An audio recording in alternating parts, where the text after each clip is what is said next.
in a completely different verse how powerful it is to marry thought and emotion. But they still haven't told us how. How do you do this? That's the next piece. In the early Christian Bible, your Bible today, there is a passage. How many have heard, ask and ye shall receive? Have you heard that before?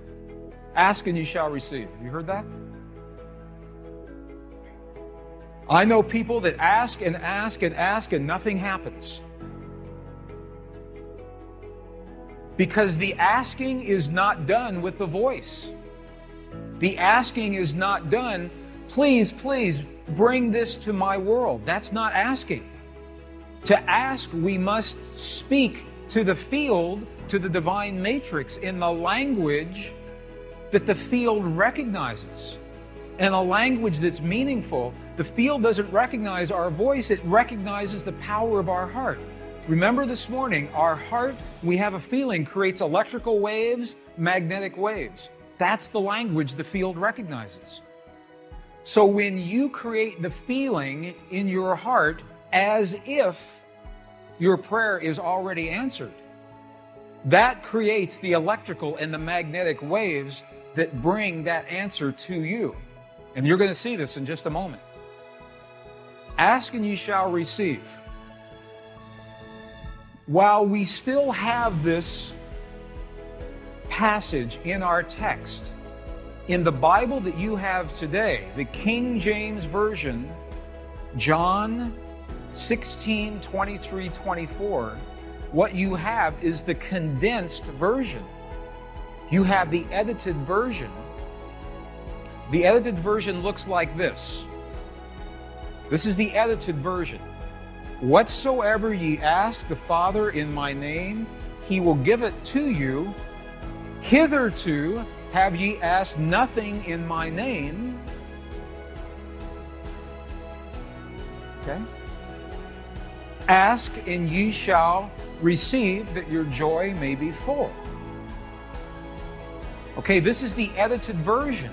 This is so amazing to me because they took out the two sentences that tell us how to ask. In the 4th century, when the edits happened, they took those two sentences out. Would you like to see those two original sentences?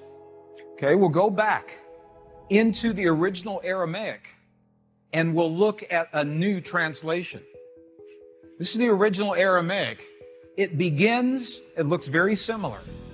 So this is the retranslated version with the missing pieces. All things that you ask straightly, directly from inside my name, you will be given. It says, so far you've not done this, because if we ask with our voice, we have not done this. Now here's the piece that was edited. Here is what was lost. Look at these two very powerful sentences. Ask without hidden motive and be surrounded by your answer. Be enveloped by what you desire, that your gladness be full. Look at what it's saying. It's not saying to speak a word. It's saying to be surrounded, to feel as if. If you are surrounded, you are feeling as if your answer has already happened. Be enveloped. If you want the perfect relationship in your life, if you want the healing in the body of your loved ones, feel the feeling of what it is like as if that has already happened. Be enveloped by what you desire, because that is when your thought and your emotion become one. You think the thought of the healing in your loved ones, and you feel the love of that thought. They become one, and that is the language that this field recognizes. Does that make sense? Are you okay with that? You're going to see an example of this, another example here in just a moment. Ask without hidden motive. What does that mean? Hidden motive. Ask without judgment. This is precisely what the Buddhists are telling us.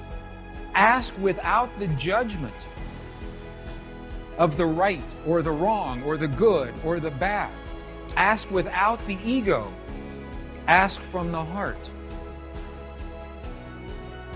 Is this meaningful to you? Is this helpful at all? Let me give you an example then. Because to be, if it says be surrounded, that means to feel as if. To feel as if.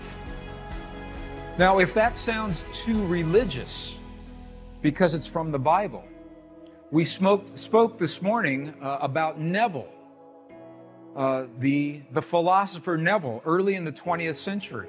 His book, The Power of Awareness. Look at what he says. It's the same thing. Neville says, you must make your future dream a present fact now by assuming the feeling of your wish fulfilled to come from the place that it's already happened. Now, this is what those practitioners did with that cancerous tumor. I want to just elaborate on this a little bit. When those practitioners healed the woman with her tumor this morning, they did not judge the cancer as wrong or bad or right or good. There was no judgment.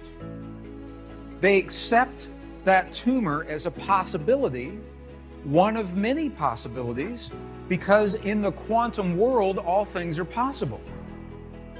So they didn't say, bad cancer, you must go away. Or we're going to operate on you, or we're going to use radiation on you. They didn't do that. They accepted the cancer as it was, without hidden motive, without judgment. And they said, now we're going to choose a new reality by assuming the feeling as if the woman is already healed. So what they did was they felt the feeling as if the woman was fully healed, fully enabled, fully capacitated, already happened. And the chant that they were using, wasa, wasa, loosely translates into the words, already done. Already done. And then when they got excited, they said, mate, means now, now, now. Not a year from now, not a month from now, not 5 minutes from now, in the quantum world, now.